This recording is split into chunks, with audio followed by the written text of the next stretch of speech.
आणतो सूक्ष्म त्याला मग पहिल्या पिंडाला दानाला त्याला पाये येतात, नंतर पूर्ण शरीर 14व्याला होतं आणि नंतर त्याच्याकडं यमाकडं परत त्याला ते 2 यम येतात आणि त्याला ओढत नेतात. तो यमाचा प्रवास एवढा खतरनाक असतो. 18 नरक आहेत. किती नरक आहेत? 18 नरक आहेत. आणि ह्या नरकातून तुम्ही आज वाचणार आहेत. आपण जेवढे मंदिरात मंडपात बसले तेवढ्यांना हा वेदना कधी होणार नाही. म्हणून आपण मनभावापासून दत्तात्रयाचा जप करायचा आहे. आणि ह्या जपामुळं आपल्याला यमाच्या प्रवासामध्ये जे संकट येतं ते संकट 100% टळतं.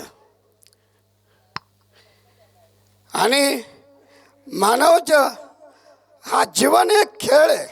हा जर जिंकायचा जर असेल तुम्हाला देवपूजा करायच्या अगोदर कर्म चांगलं करावं लागणार. आणि कर्म चांगलं केलं तरच तुम्हाला मंदिरात जाण्याचा प्रवेश आहे. तोपर्यंत कुठलंही मंदिर तुम्हाला आशीर्वाद देऊ शकत नाही. म्हणून भक्तीची पहिली पायरी माझ्या अनुसया मातेने दाखवली. आत्री ऋषी त्यांची पत्नी अनुसया नाही, अनुसुया. सुईचा टोक असतो का? टोक. तेवढ्या टोका एवढं सुद्धा मनामध्ये कुठलाही भेदभाव न ठेवतानाच पतीची सेवा केली. एक लक्षात ठेवा, पूर्वी असं एक होतं, ज्या ठिकाणी पती वर्तय त्या ठिकाणी संत जन्माला येतात. पतिव्रत साधं समजू नका. माझ्या अनुसया मातेला जर हाक मारली ना आत्री ऋषीने, तर एका हातातलं काम टाकून देणार, जी म्हणणार. काय म्हणणार? जी. म्हणजे मला एकच सांगायचं आहे, इथं बसलेल्या माझ्या सर्व माता भगिनी माझे हात जोडून विनंती आहे, तुम्हाला लक्ष्मी घरात पाहिजे असेल, तुम्हाला लक्ष्मीची प्राप्ती पाहिजे असेल, घरातली दारिद्र्य जर संपवायची जर असेल, पहिलं पतीचं दर्शन.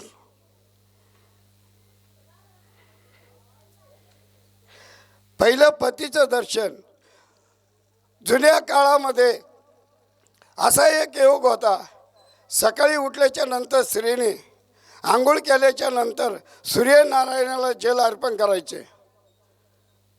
आणि सूर्यनारायणाला जल अर्पण करताना काली कुंडली हार सूर्याला पाहून पतीला माझा नमस्कार. ती पतिव्रता. ज्या स्त्रीने पतीची मान मर्यादा ठेवली नाही तिथं अवदासाचं प्रगट होत. जो पती दारू पिऊन आपल्या पत्नीला मानसिक छळ करतो अशा पुरुषाला सुद्धा परत मानवाचा जन्म भेटत नाही. म्हणून सकाळी उठल्याच्या नंतर आपल्या घरातली दारिद्र्य जर काढायची जर असेल तर माझ्या अनुसया मातेचं व्रत पाळा तुम्ही. 100% तुमच्या घरामध्ये लक्ष्मी, तिन्ही देवाची ताकद तुमच्या घरात येणार. तिथे यमाचंही काही चालत नाही. देवाची देवपूजा करायच्या अगोदर पतीचं दर्शन घेतल्यावरच देवपूजा पावते. काही महिला माता म्हणत असतात, पती रोज शिव्या देतो मला. तो तुमचा भोग आहे, तो तुमचा भोग आहे. आणि हा भोग आपल्याला संपवायचा असेल तर कर्माने संपतो, देवपूजाने संपत नाही. देवपूजा पावतच नाही, कर्मात आपण त्या मानव लेवलमधनं जर कर्म केलं तर 100% ईश्वराची ताकद आणि आपल्या बुद्धीला ब्रह्मचैतन्याचं फळ मिळतं आणि त्या ब्रह्मचैतन्याच्या बुद्धीतून आपल्याला तत्वज्ञान मिळतं आणि त्या तत्वज्ञानाने आपल्या घराचा उद्धार होतो. म्हणून सर्वात जास्त कर्म मान मर्यादा, रामायणसुद्धा हेच सांगतं, मान मर्यादा ठेवा. म्हणून मला सगळ्यांना विनंती आहे, एक दत्ताचा असा एक शक्तिशाली मंत्र आहे, अख्खं ब्रह्मांड हलतं त्याने. आणि ह्या शक्तिशालीचा मंत्र मी तुम्हाला आज सांगतो. तुमचं कुठल्याही अडचणीचं 9 ग्रहाचं काम असू द्या, एक लक्षात ठेवा, ज्यावेळेस आपला जन्म होतो त्यावेळेस चंद्र सूर्य कोणत्या नक्षत्रात आहे आणि त्या नक्षत्राचा मागच्या जन्माचं फळ इथं सटवी टाका टाकते, याच्या पुढं दुनिया नाही. आणि हा खेळ जर जिंकायचा जर असेल तर तुम्हाला कर्माने साफ होतं. नशीब बदलत नाही पण कर्माने साफ होतं. तुम्ही करून बघा, मनातला राग टाका, पती बदलचा राग टाका, नात्याबद्दलचा राग टाका. राग हा माणसाला आयुष्यातून उठवल्याशिवाय राहत नाही. कितीतरी नाते संपवले रागाने, कोणी कोणाच्या मायेने ममताने जवळ जात नाही.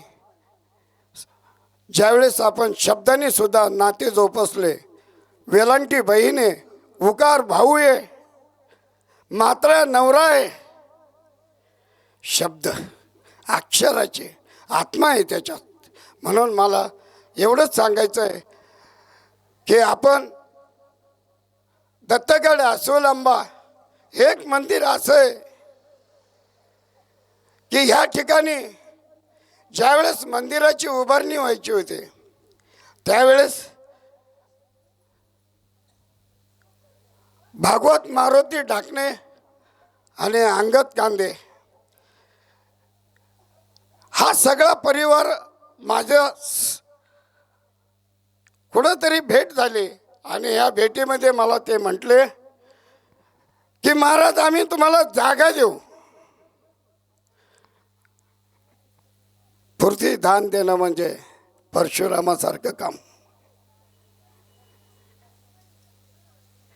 परशुरामाने 21 वेळा निक्षेत्री केली होती पूर्ती आणि ते दान दिली ब्राह्मणाला. तसं माझ्या दत्तगुरूला आणि मला ही पूर्ती दान दिली त्यांनी. आणि मंदिर बांधतो मी बांधतो पण मला आदेश घ्यावा लागतो माझ्या गुरुचा आणि तो आदेश जर असेल तरच मी ह्या ठिकाणी मंदिर बांधन. मग आम्ही माहूरला गेलो त्यांना घेऊन. जाताना अशा पद्धतीत गेलो, अजून साक्षालायचे सगळी मंडळी तिथे गेल्याच्या नंतर सोमनाथ ढाकणे पण होते आमच्या संग.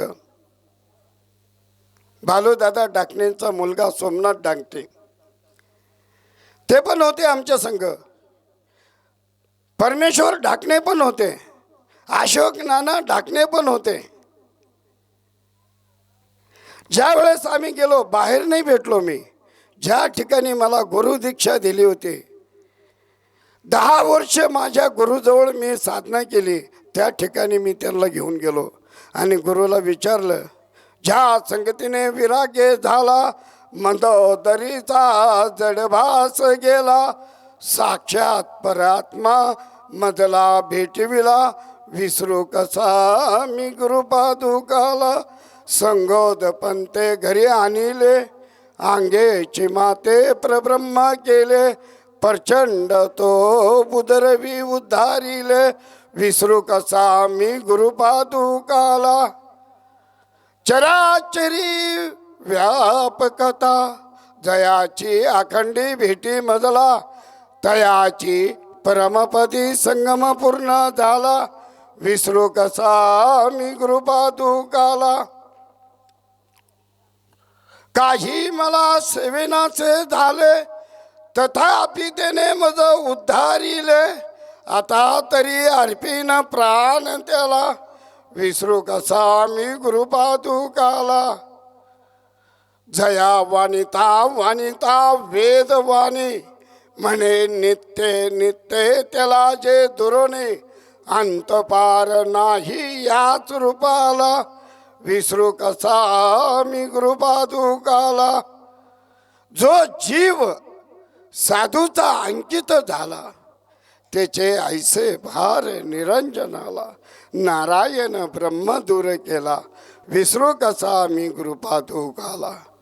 अशा माझ्या गुरुने त्या ठिकाणचं वैभव आणि मला सांगितलं, ह्या ठिकाणी महादेवाची भेट घेऊन अंबाजोगाईची स्वारी करत होते दत्त महाराज मुकीन राजाकडे. आणि हे ते ठिकाणे, तुला मंदिर बांधायला परवानगी आहे माझ्याकडनं, आणि हीच माहूरगडची गादी इथं स्थापना कर, हा माझा आदेश आहे म्हणले. तिथून आलो. काय सांगायचं, माझ्या गुरुमाऊलीने एका महिन्यात मंदिर बांधलं. एका महिन्यात मंदिर बांधलं. हे मंदिर असे अंधश्रद्धेला खतपाणी देत नाही. हे मंदिर असं आहे, माझ्या गुरुची ताकद अशी आहे की माझे गुरु परमेश्वर ढाकण्याला माहिती आहे, सर्व काही लोकांना माहिती आहे. माझे गुरु असं लांबनं परसाद फेकतात, कोणाला शिवत नाही. फक्त ज्याला गुरु दीक्षा दिली त्याच्या मस्तकावर हात ठेवतात, आणि तो हात हे मस्तक मढ्याचं रेड्याचं ब्रह्मचैतन्य झालं आणि सगळेच ग्रंथ वाचायला लागले. सर्व ग्रंथ वाचलो मी. माझ्या याच्यामध्ये एवढे ग्रंथ आहेत, एक एक वाणी माझ्या मुखातनं माझ्या गुरुनी वाचून घेतले. मी शून्य मात्र आहे. आणि ह्या ठिकाणीतले परिसरमधले बरेच लोक असतील मला सहकार्य करणारे, त्यांचे नावं जर घेतले मी तर माझं आयुष्य पुरणार नाही मला. म्हणून मी सर्वांचा आभारी आहे, त्यांचा ऋणी आहे मी, की मला अशी ताकद दिली. इथल्या बसलेल्या सगळ्यांचा मी लेकरू आहे, आणि तुमचा आशीर्वादाने हे मंदिर चालतं माझं. आज अस्वल आंब्या मांडी खेळ, त्याच्या पलीकडे जाऊन शेपवाडीचे कृषी अधिकारी शेप साहेब यांनी सुद्धा या मंदिराला सहकार्य असं पद्धतीने केलं. प्रसादाला म्हणून आले आणि मला 1 लाखाचे भांडे देऊन गेले माझ्या दत्तगुरूला.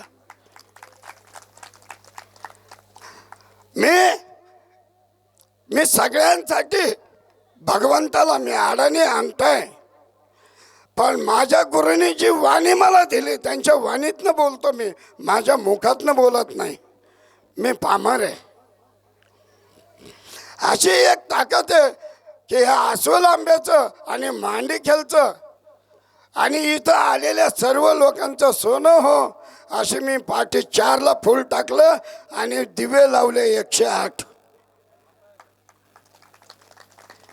की मला आईसारखं सांभाळलं या गावाने. जसं लेकराला आई दूध पाजते, तसं या परिसरातल्या लोकांनी मला जसं लेकरावाने सांभाळलं, तसं भगवंताने यांच्या आयुष्याला कधी दुःख लागू नये म्हणून मी भगवंताला प्रार्थना करतो. आणि हीच प्रार्थना दत्तात्रेय तो शरणमय, दत्तनाथ तो शरणमय, त्रिगुणात्मक त्रिगुणांत त्रिभुवन पालक तो शरणमय, शाश्वत मूर्ती तव शरणमय, श्याम सुंदरा तव शरणमय, शेषभूषणा शेषशायी शेषभरणा तव शरणमय, दंडकमंडलू गदा पद्मकर शंख चक्रधर तव शरणमय, करुणानिधी तव शरणमय, करुणा सागर तव शरणमय श्रीपाद वल्लभ गुरुवर नरसिंहा सरस्वते तव शरणमय श्री सद्गुरुनाथा तव शरणमय